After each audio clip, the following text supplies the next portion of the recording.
Welcome to Lee Does Stuff. Today I'm going to be treating a new pair of Durango cowboy boots, and I'm going to show you from start to finish what I do.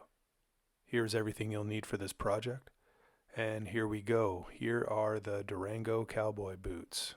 I start with a damp cloth, and I really like these microfiber cloths. I find that they clean better than just a standard rag, and I'm just working the damp cloth all around the boot to get rid of all the particulates and any other kind of dust and debris that may have come from the factory.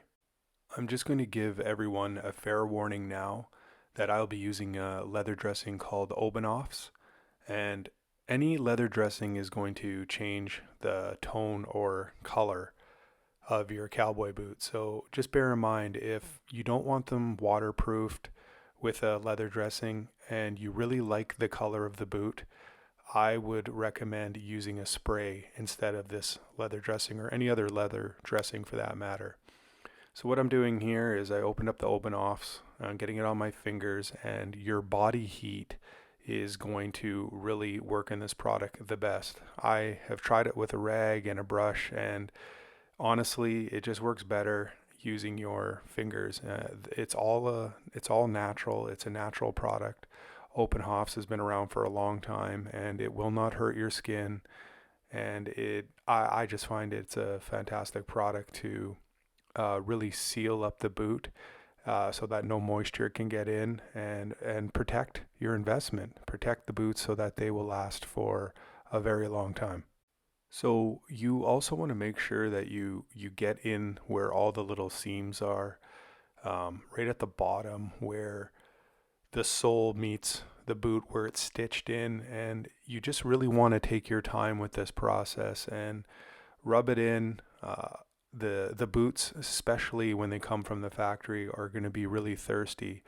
And I've heard of guys that will actually use a whole container of Obenoffs on a brand new pair of boots. I only do 2 coats. I'm working on my first coat right now, but I know people that will do up to 4 or 5 and really, really condition and leather the boots. What I like to do is I mostly start from the bottom and I work my way up. I kind of go in a 360-degree fashion and really work the product in near the bottom, and then I start working my way up. All right, just putting the finishing touches on the boot, and let's compare. Okay, so the one on the left is the original and the one on the right is the one that's treated. As you can see, what I was talking about, it's quite a dramatic color change. So if you do not want that to happen, I do not recommend any kind of leather dressing. I recommend you spray your boots with some kind of sealant or spray protectant. All right, now we have the other boot done, and we're going to let it dry. Now, this is only after a couple hours, and they're very soft to the touch. I'm just looking around the boot here, and time for our second coat. And this is after the second coat. We just applied and used the methods we did the first time. And we're going to let these sit for about 8 hours, and here we go, the final product. These have been sitting again for a while. They've really dried out, and we have to do one final thing. It's time for a buff. And as you can see, I'm just going to grab a dry microfiber towel, and I'm just going to buff the boot and get everything in a uniform fashion. I personally am really happy with the outcome of this project here.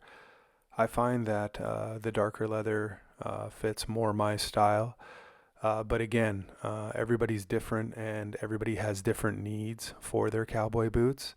If you're going to be working in the field and you're going to be getting a lot of moisture and muck and grit on your boots, I recommend that you find a very good leather conditioner and you use it to its fullest ability. But if not, and they're just going to be dress boots, then maybe it's better just to spray them and keep the original color and look from the store. After all, sometimes people will just buy their boots based on how they look because of a type of outfit they want to rock or whatever it may be. And just for kicks, let's show some before and after. So here's before, the boots before, and here's after. And before and after. Thank you for watching.